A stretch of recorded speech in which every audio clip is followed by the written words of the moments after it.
Which, man, I've been watching some old school WCW 1994. Let me tell you, I watched a match the other day. I think it was Super Bowl. It was Barry Windham versus Ric Flair, I think. Or no, who was it? Barry Windham versus Vader, maybe? Anyways, Barry Windham was very underwhelming. Underwhelming? And that's very rare for me to say about Barry Windham.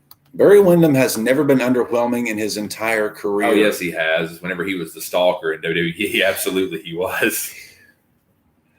Barry Windham is arguably the greatest worker in the history of the business, and I will not sit here and have you besmirch him. Barry Windham. Oh, it was Barry Windham and Flying Brian in a no DQ match. It really wasn't that great, man.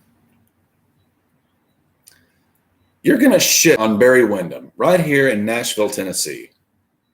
That is kind of sacrilege doing it here in Nashville. Yeah, especially Bray Wyatt getting released, who was maybe the only guy in WWE right now that I actually gave two shits about. But they fucked with him, and they fucked with him, and they fucked him up, and they fucked him up to the point that they ruined him. Didn't they also release Braun Strowman? WWE releases anyone who doesn't work out with dipshit's son-in-law, doesn't suck Vince McMahon's cock, doesn't have a Ultimate Warrior Hulk Hogan body, and doesn't,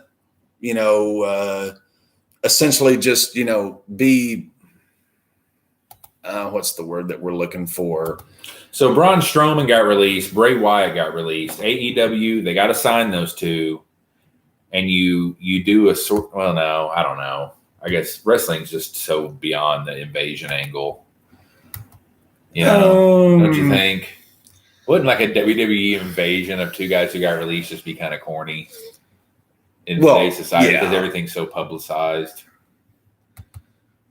Well, the problem is, and if I can go to this length here, the problem is the folks who are running WWE essentially have no clue what the fuck they're doing.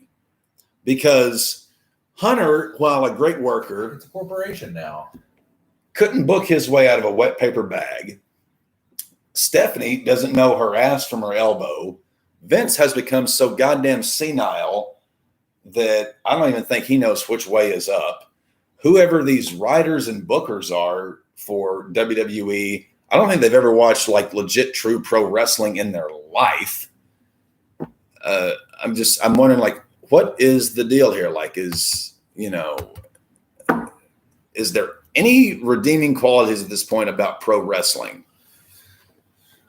Very few.